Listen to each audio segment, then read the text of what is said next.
goes on for 8 more minutes. I didn't watch any of it because it doesn't get better than that prank right there.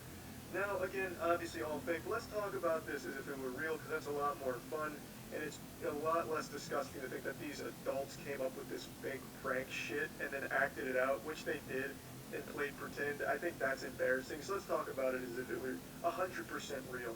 So Nate starts. I'm sure by now the majority of you know that I fucking love conspiracy theories. I love to just spread a conspiracy theory's cheeks wide open as far as possible and just dive in and get to the meat of it and really see what it's all about. See if maybe there's any truth to it. I just love it.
And luckily my nipples have been tickled thoroughly thanks to a brand new conspiracy theory popping off online about Wayfair trafficking human beings, children, through their website.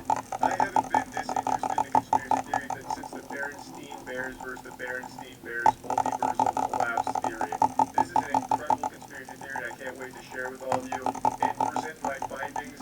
Spoiler alert, this is a pretty fucking wacky one. This one's like believing in reptilians or believing that Jesus Christ died because of Fortnite or something. This one is fucking insane. So let's go ahead and start at the beginning. This conspiracy theory developed on the home of intellectuals, Reddit. It was blown open by someone on Reddit presenting some evidence that these expensive cabinets had names that matched missing children's reports. And from this, people started to just spiral out of control. Wow, oh wow, this is fucked up, this is weird. Why are these cabinets so expensive? And why does it have the name of a missing child? And there's cabinets that look identical with different names on them that all correspond to a missing child report. It's not just cabinets, there's also pillows that are like $10,000 that also have the names that correspond to a missing child on them. And the question arose, well, why are they so expensive? And when there's other products similar to it, why are they like $30 versus $10,000 for this one pillow with this weird name on it? So people then started to connect the dots. They started to see the strings that hold the universe together and really piece together the truth. They came to the conclusion that people must be sex trafficking children through Wayfair, obviously, as any rational conclusion would lead you to. And when I first heard it, I was like, yeah, that's kind of fucking weird, right? Like, why are these cabinets so expensive? And a pillow, I'm not paying $10,000 for a pillow unless it's coming with 15 strippers or something and a nice giant fucking birthday cake. I mean, why is it worth $10,000? And then I decided to look into it today. It goes deep. This is a fucking rabbit hole. I mean, Tom Hanks comes into play here. Tom Hanks is apparently like the Thanos of Wayfair sex trafficking. Like, it is weird. So first and foremost, for those that don't know, Wayfair is a website where you can buy furniture and just like household shit. Typically supposed to be affordable things, but there's this extremely expensive shit like this here that has a name that matched a missing person. Or so they thought. It turns out the majority of the people that they've used in their examples of this conspiracy are children that have been found, and a lot of these kids, they themselves have come forward and said, hey, look, I'm not actually missing. Why is your package even at? That don't even make sense. If you fuck the motherfucker who actually missing, you trying to get motherfuckers scared of shit. What are y'all talking about? Y'all all sound stupid because y'all riding my back. Because I'm not missing. Fuck out of here. Now, a lot of people in the comments on Twitter and on Instagram that I've seen were actually attacking the girl in the video I just showed you, saying that she must be in on it. You know, she must have just broken out the cabinet she was sold in and is being forced at gunpoint to say these things, which is really weird to just start attacking her for being upset that people are perpetuating the idea that she was literally sold into sex slavery. That's a pretty fucking bold thing to say. That'd be something that'd make me mad if people were like, hey, Charlie, I remember when he was 14 years old, he was sold into sex slavery. Be like, hey, wait a minute. No, it wasn't. That's kind of a mean thing to say. That just didn't happen. People are so wrapped up in this conspiracy theory, they don't care that it was just outright disproven that this girl is not missing, nor she was sold in the cabinet. They just fall into this delusion and this crazy amount of denial where that doesn't matter. No. See, in fact, this actually proves our point because she's clearly being held on a UFO that ordered this cabinet for Wayfair, and now they've mind controlled her to say these things, so obviously it proves that we're right and all kinds of crazy bullshit. It's like a shitty B-movie plot. And it's not just this girl that was revealed to not be missing nor has ever been like sold in a cabinet. A lot of the popular pictures that were circulating, you can look up those kids and then find stories about when they were found earlier. Like they were never in a Wayfair, shipment facility or anything like that. Like this kid here with this pillow, people speculated that the pillow must not have any stuffing in it. It was stuffed with the kid's bones and blood. When it turns out, no, this kid was found quite a while ago. And not just because a lot of the kids were found and were never shipped through the evil laboratory of Wayfair or anything like that, it didn't stop the conspiracy theory. That didn't halt it in its tracks. People still believed it. And that's fine. Maybe it was isolated cases like, oh, we were wrong here. That doesn't mean the whole thing's wrong. Just because these were false doesn't mean it's all false. But it does because, you can actually prove exactly why it's all wrong. We're going to go into Wayfair's official statement. We'll get to that in a second. But let's just use some common sense here. I believe the statistic is 1,250 missing kids are reported every day. 500,000 every year. Something like that in that general ballpark. That's a lot of fucking names. That's a ton of fucking names. You could probably find some like Xbox Live gamer tag level names in a sample size that big. Like fucking XX Shadow Slayer went missing.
A year ago, and you can find like an XX Shadow Slayer Wayfarer pillow that's $9,000, I bet.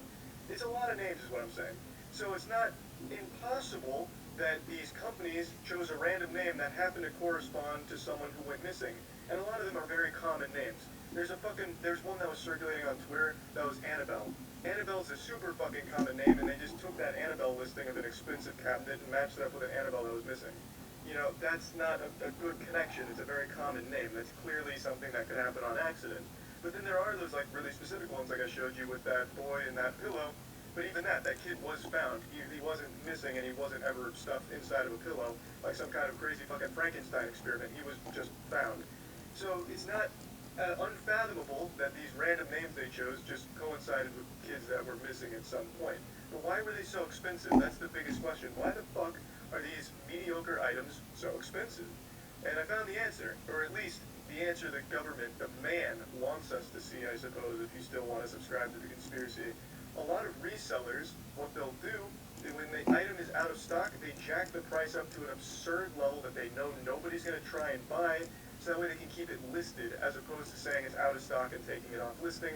They jack the price up, they hold its spot until it's back in stock, and then they drop it back down.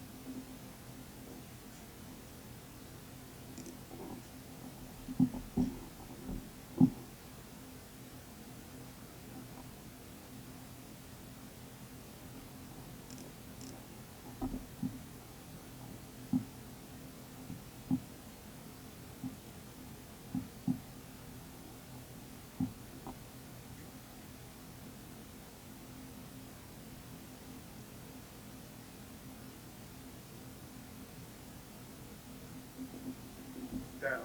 That's the tactic I saw a lot of people talking about that actually use Wayfair. That's what they were saying is commonly done there. I think that's a dumb practice, and Wayfair themselves have cracked down on it, it seems. Wayfair's statement says, you know, obviously it's all wrong, but we did take these down because the names and the pictures don't exactly match why they're as expensive as they are, and the practices or some shit like that. It wasn't a great statement that did nothing to help their case in it being false. It just made it even more confusing because they just took the shit down, which made a lot of people believe that Wayfair was admitting guilt and hiding something. But according to a lot of people that use Wayfair, it's not something uncommon where they jack this price up to a point where no one's going to buy it just so they can hold their listing. And that does make sense. It makes a lot more sense than fucking pedophiles using Wayfair to sex traffic children.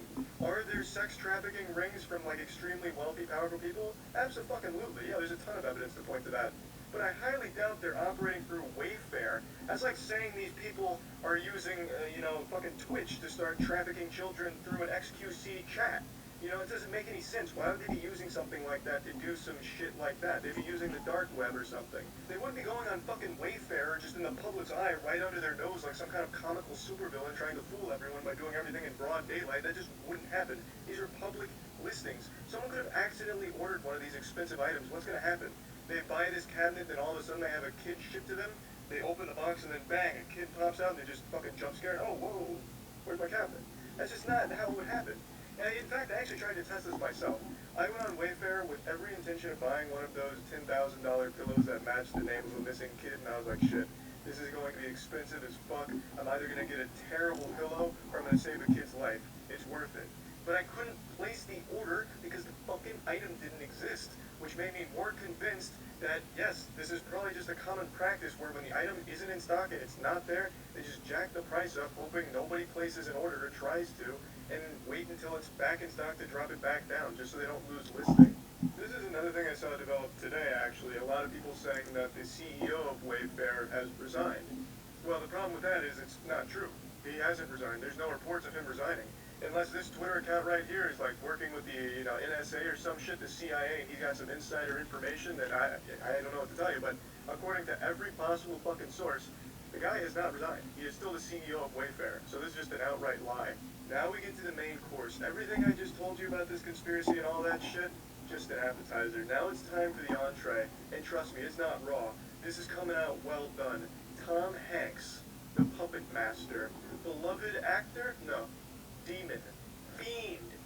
Tom Hanks has been roped into all of this because of one old Instagram post. This right here. It's a picture of a glove next to some chalk that says SRC USA or something similar. That's what it looks like. And this post right here is a very suspicious one. Now, admittedly, this is a weird fucking Instagram post. I don't know why Tom Hanks would just take a picture of a glove on the ground next to some fucking street chalk or anything like that. But it's correlation, everything going on here. People, Reddit detectives and Twitter experts, the analysts, they were able to crack the code. They realized if you type in a lot of the item numbers onto a Russian search engine called Yandex, it brought up pictures of children. So if you typed in SRC USA and a bunch of numbers, it brings up pictures of children on a Russian search engine.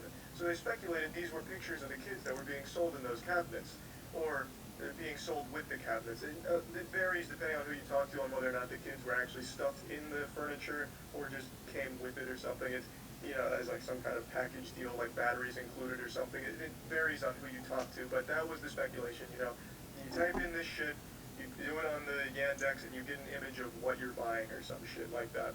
And Tom Hanks has this really weird picture that does have something that looks like it says SRC USA. Except in this case, it goes so far above Tom Hanks, it's laughable. This is bigger than Tom Hanks. This goes all the way to the top. This incriminates the construction and utility workers. You see, SRC USA is construction utility code for Underground Service Alert. It's to let other workers know that, hey, at this location, with these, the white brackets and chalk there you can see, there is something that runs underneath the pavement, whether it be a power line, cable, water, it doesn't matter. There's something running underneath there, so just be aware.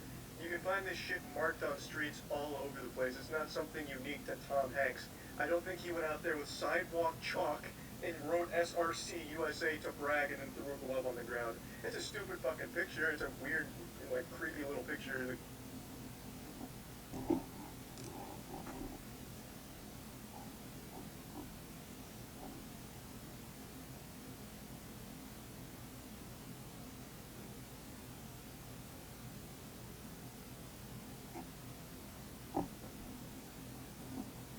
Caption was like, give me a high five or something. It's a weird picture, you're not going to argue that. But that right there is just an extremely common thing that you can see probably outside of your own house right now if you want to experiment. It's nothing unusual because it's actual just construction utility code. And that pretty much sums up Tom Hanks' involvement because of that one Instagram post. I don't think it goes any deeper than that I could find.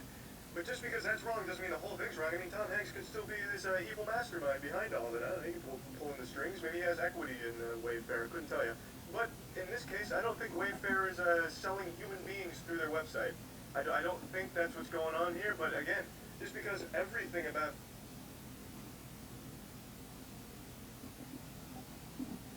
history can help us in a lot of ways. When we learn about the past, we use those lessons to help us in the present, and yada yada yada, blah blah blah. But sometimes, for no particular reason, we just need a little escapism. Jumping back to a simpler time to just enjoy the fun stories and cool civilizations without all the stress. So today, we're gonna get 700 years away from all the worries of our modern world, and instead talk about plague.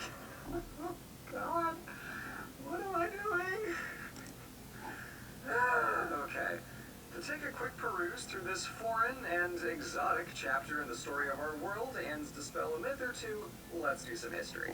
Humans have seen a lot of plaguery throughout the ages, from the Plague of Athens to the Great Plague of Justinian to the Spanish flu to whatever the hell 2020 is doing. But right now, we're going to zero in on the big one, the Black Death of 1347 to 1351. And in an attempt to not scratch too fiercely at the bottom of ye old plague content barrel, I'm going to take what is hopefully a novel angle on the subject. So I uncharacteristically won't be dallying too much on the effects in and around Italy. I know, such restraint. Venice, Genoa, and the other maritime republics practically feature as the protagonists of the early plague story because they carted it westwards, but we're going back a little further because our journey actually begins with the Mongols. In the 12 and 1300s, they stretched out from their East Asian homeland into roughly everywhere, and by the 1340s, they were on the doorstep of the last big city in the Black Sea, the Crimean port of Kaffa. The merchants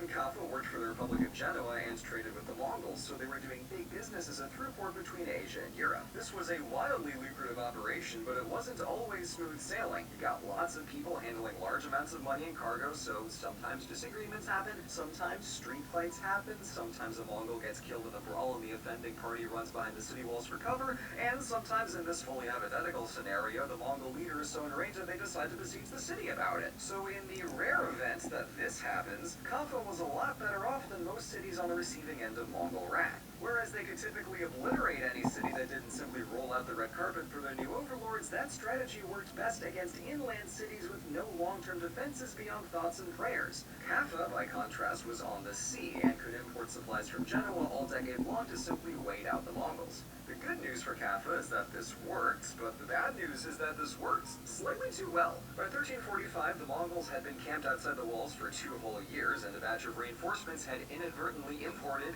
dun-dun-dun, the plague. Since its devastating first appearance in the 500s AD, Yersinia pestis had been a problem off and on in various parts of the world. Normally, these were fairly localized since long-distance travel is complicated.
After the Mongols reconstructed the Silk Road, an outbreak in China several years earlier had a much higher chance of crossing over to Western Asia and beyond. So when the besieging army started dying en masse, the Mongols cut their losses and gave up the siege. But before they left, they wanted Kaffa to share in their misery. So they used their trebuchets, not for their intended purpose of launching a 90-kilogram stone projectile over 300 meters, but to yeet the shit out of their plague-infested corpses. Now, germ theory was still several centuries out, so the Mongols' intent was likely just to make the city smell kind of bad, but what they accomplished instead was bioterrorism. So this nightmarish scene of dead bodies literally raining from the sky and piling into mountains of corpses had the added effect of plague stuff. And for the people of Kaffa, who remained totally chill through the past 3 years of siege, this is what finally made them bounce. Unfortunately for everyone in a 2,000-mile radius, these getaway boats made some stops. Constantinople, Alexandria, Sicily, Marseille, northern Italy, and then everywhere else. But ultimately, when the medieval world was so interconnected both over land and by sea, it was only a matter of time before the already active plague made its way west, Kaffa or otherwise. So, with the disease making its way through the world, and again, I know it's hard to insert yourself into this 14th century perspective, but just try and suspend your disbelief for the sake of the history. Let's take a look at how it got around. The problem for containment was that nobody knew how it spread, so nobody quite knew how to stop it. Later epidemiologists in the 1890s figured out that the disease was carried by fleas hitchhiking on rats, but our 1300s pals figured the cause was somewhere between an imbalance of the four humors and the good old-fashioned wrath of God. And at first, treatment wasn't much more refined, with responses ranging from, "Oh no, it seems that you have contracted Big Dead. You should pray about it," or something, to going full-on Amontillado and bricking up steakhouses. But in 1348, Ragusa and several other Italian ports began requiring all incoming sailors to stay outside the city for 30 days to stop asymptomatic carriers from inadvertently causing a mess. And one Italian city, who shall not be named, but you know who, bumped those rookie numbers up to 40 days, called a quarantino. It didn't entirely stop yon plague from barging in, but even a basic awareness that transmission is a thing helped with the containment. All told, this was a pretty bad time for the densely urbanized and interconnected cities of Europe. But we can't forget that this outbreak started in China, and they didn't just stop having the plague when everybody's focus shifted to Europe after 1347. In the decades following the first wave, the Mongol Yuan dynasty suffered debilitating power vacuums and loss of workforce that caused massive famines and eventually led to full-on rebellions. In 1368, the dynasty collapsed and got replaced with the Ming. The plague also sped up imperial turnover in Anatolia, where the Byzantine Empire's cities, which at this point were not especially numerous, but still, quickly became hotspots after the initial infection of Constantinople. And so a small group of horseboys, who were previously just a minor annoyance, capitalized on the opportunity to conquer far out.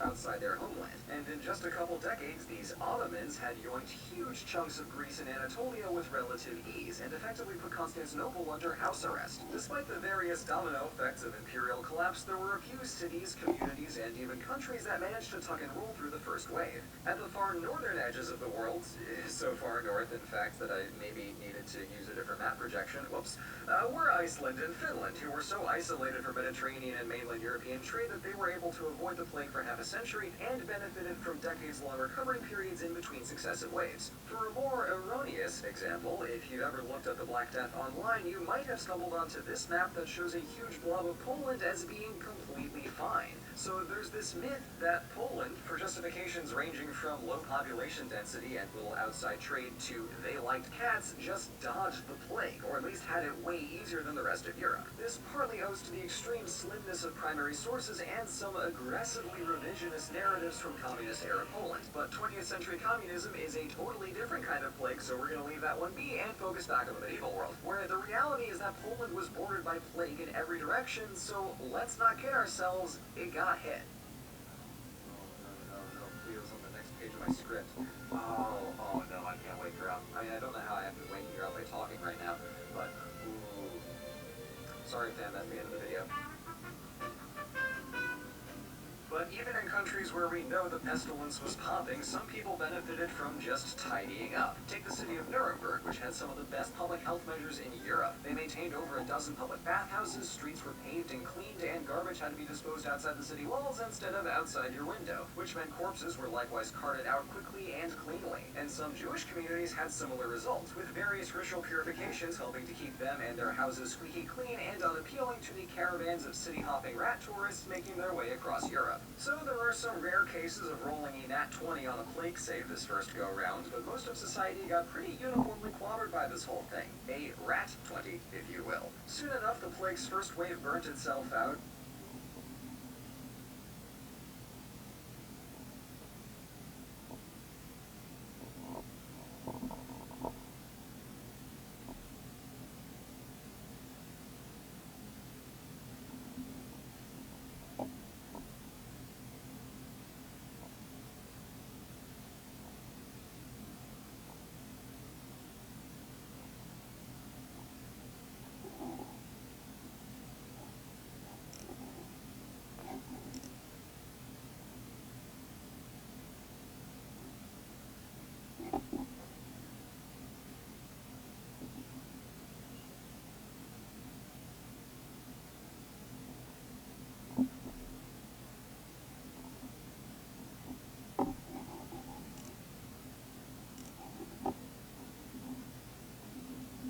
Europe staggered back to normality, except, here's the fun part, it came back often.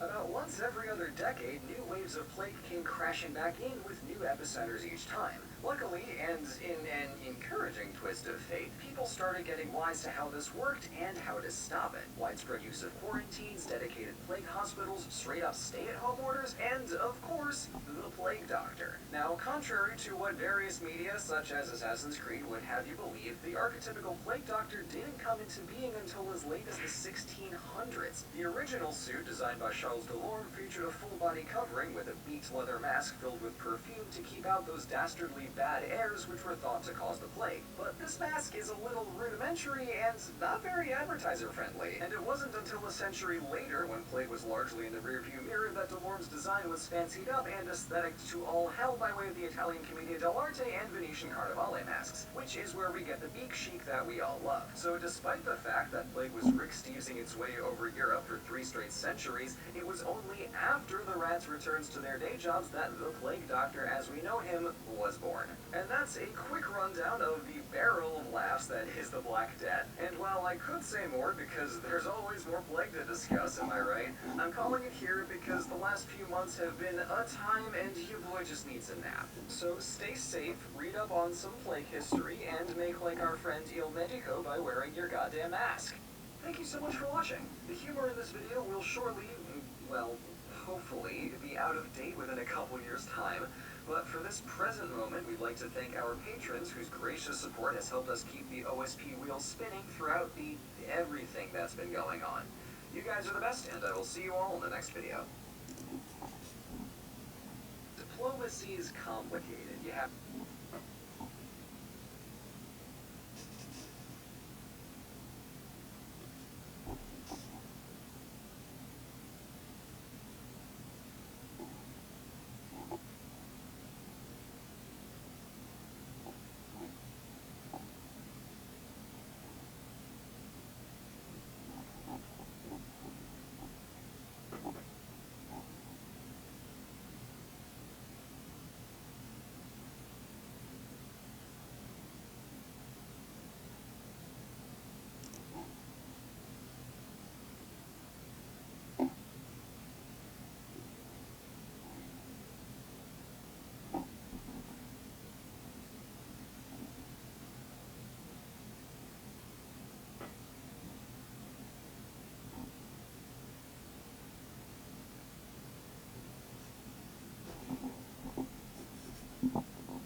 have to manage competing interests and work cooperatively to ensure the best communal outcome. But luckily, there is another, much more efficient option. Murder. Because once you leap over those pesky little speed bumps like the worth of human life, it becomes so much easier to solve your problems by just unexisting the people who disagree with you. You know, like a psychopath. But despite the nominal simplicity of huck a javelin through his abdomen, killing people can be surprisingly labor-intensive and prone to mistakes, especially when the target is some political bigwig. So, to have a laugh at the expense of some of the most notorious failed assassins, let's do some history.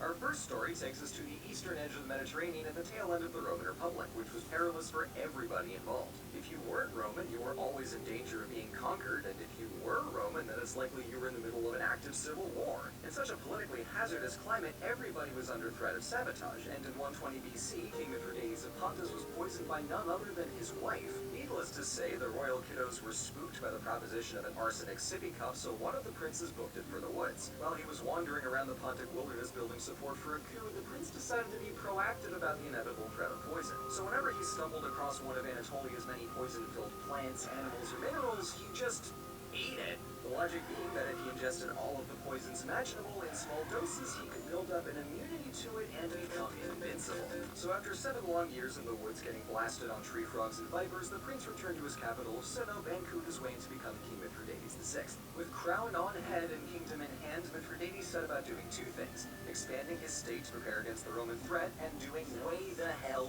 more poison.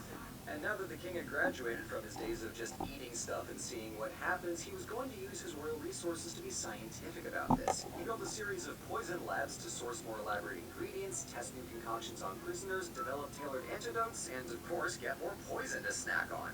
No, His Highness the King does not have a poison addiction. He can stop anytime he wants. But why stop when he had baller party tricks like gulping down snake venom? Now the thing is, part of me feels bad for memeing so hard on Mithridates because he was an extremely learned king who collected massive libraries, could speak well over a dozen languages, and grew his small kingdom into a Black Sea empire. But on the other hand, funny haha poison man, so my hands are tied.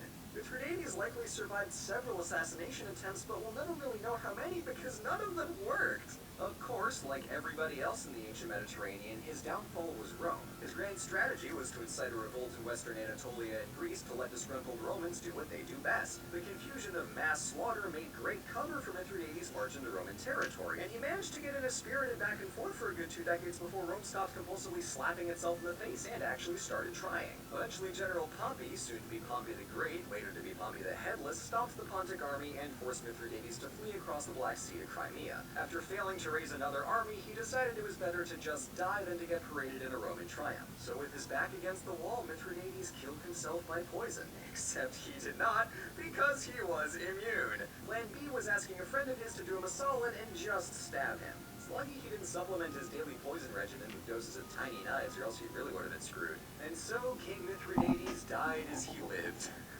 Not dying from poison. Now, trying to kill one king is enough of an endeavor, but as time goes on, administrations evolve and power often gets distributed to a much wider base. This makes it infinitely more difficult to off an entire government at once. But luckily, the 1600s are a wonderful time full of such modern marvels as high explosives, and some enterprising labs wanted to make use of this.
tech. So, let's set the scene. England has been ruled by Protestants for nearly a century, and they were making life increasingly suckish for the English Catholic holdouts. And since England's Anglican monarchs kept butting heads with very Catholic Spain and getting excommunicated by the very Catholic Pope, adherence to the Church in Rome was treated on par with being an enemy of the state. This was an extremely complex mesh of religious and political factors that would require a delicate touch to overcome.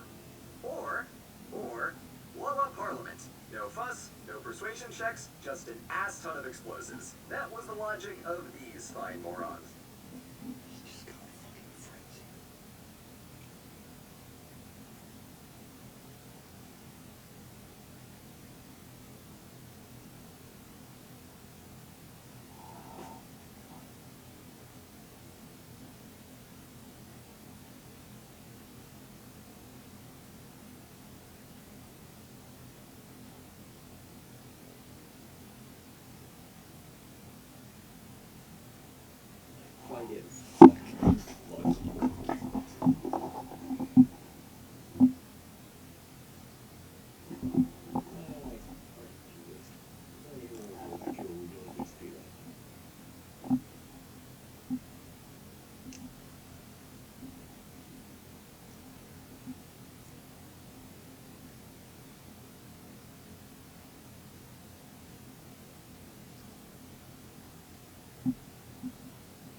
And then he uses the early cookie he gets. Okay.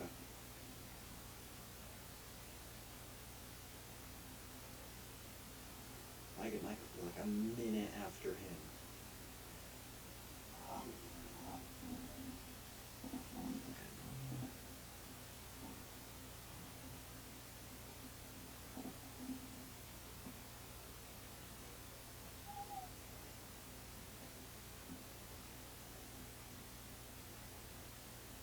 I might be able to take third if I'm lucky, if I'm really fucking lucky.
See if I can.